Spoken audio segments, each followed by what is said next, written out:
안녕하세요. 누리행정사TV입니다. 오늘은 기업이나 공공기관에서 징계를 앞두고 있는 분들이 반드시 알아야 할 중요한 행정 절차, 바로 징계 혐의자의 출석 불응과 서면 심사의 적법성에 대해 깊이 있게 다뤄보겠습니다. 두 분 의료인과 함께 이야기를 나눠보겠습니다. 안녕하세요. 의뢰인 1입니다. 징계 절차를 앞두고 있지만 회사에 나가는 것이 부담스러워서요. 징계위원회에 출석하지 않아도 괜찮을까요? 저도 궁금합니다. 만약 몸이 아파서 혹은 다른 정당한 사유로 출석이 어렵다면 어떻게 되는 건가요? 무조건 불이익을 받게 되나요? 두 분의 질문이 바로 오늘 주제의 핵심입니다. 징계 혐의자는 방어권을 보장받기 위해 징계위원회에 출석하여 자신에게 유리한 진술을 할 권리가 있습니다. 하지만 이 권리를 행사하지 않았을 때 절차가 멈추는 것은 아닙니다. 핵심적인 대법원 판례 하나를 소개해드리겠습니다. 대법원 1973년 5월 22일 선고 73루 5의 판결인데요. 이 판례는 징계 혐의자가 정당한 사유 없이 출석을 거부했을 때 징계위원회가 어떻게 대응할 수 있는지 명확히 보여줍니다. 오래된 판례지만 아직도 유효하다는 말씀이시죠? 그 판례의 구체적인 내용이 궁금합니다. 네, 그렇습니다. 이 사건의 원고, 즉 징계를 받은 직원은 무단 결근 중이었고 사용자 측은 2회에 걸쳐 징계위원회 출석 통지서를 정식으로 송부했습니다. 하지만 원고는 정당한 이유 없이 이에 응하지 않았습니다.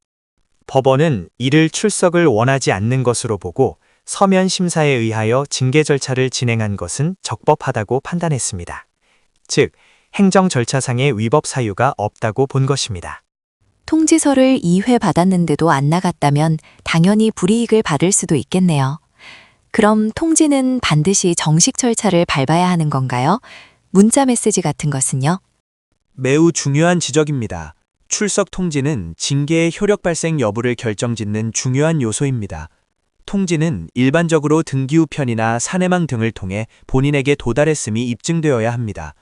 단순히 구두나 문자 메시지만으로는 적법한 통지로 보기 어려울 수 있습니다. 만약 통지 자체는 적법하게 받았는데 제가 주장하는 정당한 사유가 있다면요? 예를 들어 해외 출장 중이었다거나 갑작스러운 가족의 위급 상황이었다거나 하는 경우요? 좋은 질문입니다. 여기서 정당한 사유란 혐의자가 자신의 의사와 무관하게 출석할 수 없었던 객관적이고 합리적인 사유를 의미합니다. 단순히 개인적인 사정이나 심리적 부담감은 정당한 사유로 인정받기 어렵습니다. 만약 질병이나 사고로 인한 입원, 출장 등으로 불참할 경우 반드시 진단서나 출장 명령서 같은 객관적인 증빙 자료를 징계위원회에 제출하고 기일 변경을 요청해야 합니다. 요청 없이 무단으로 불참하면 방어권을 포기한 것으로 간주될 위험이 커집니다. 그렇다면 징계위원회에 출석하지 않더라도 서면으로 제 입장을 충분히 소명할 수 있다면 괜찮을까요? 네, 맞습니다.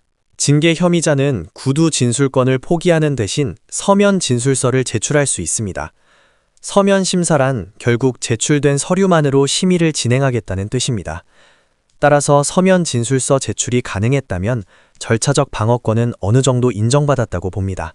만약 징계위원회가 징계 혐의자에게 출석 통지를 제대로 하지 않았거나 혐의자가 정당한 사유를 소명했음에도 불구하고 기일 변경을 거부하고 바로 서면 심사를 강행했다면 그것은 절차적 위법이 될 수 있습니다. 이는 나중에 소청 심사나 행정소송에서 징계 취소 사유가 될 수 있습니다. 결국 핵심은 절차의 적법성과 혐의자의 방어권 행사 의지인 것 같네요.